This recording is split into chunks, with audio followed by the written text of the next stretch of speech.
If you want to free up storage space on Motorola Edge 60 Pro, what you can do is you can open settings, scroll down a little bit and choose storage.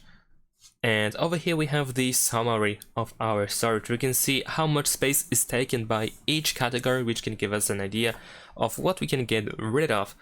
Of course, if you have some games on your phone that take lots of space, then it is suggested to remove them.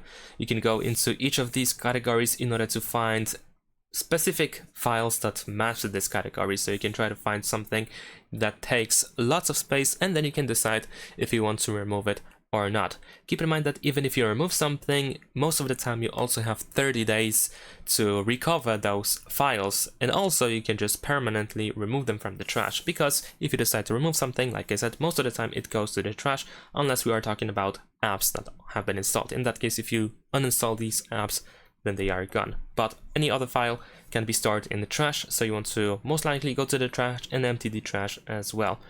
Besides that, of course, different apps store various amounts of data, like cache and so on. So what you can also do is you can go to the apps setting over here, and then you can choose to see all apps, and over here we can see the list of all apps as well as how much space they take. So from time to time, for example, in the case of the browser, the Chrome browser over here, we can go to the storage and cache, and then we can clear the storage, or at least clear cache, which can also save us some storage here.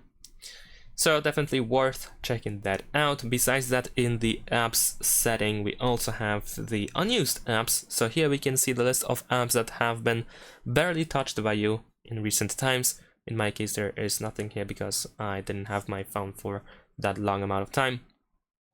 But this is how we can decide if we want to remove something or not. And that's pretty much it. Thanks for watching, leave a like and subscribe.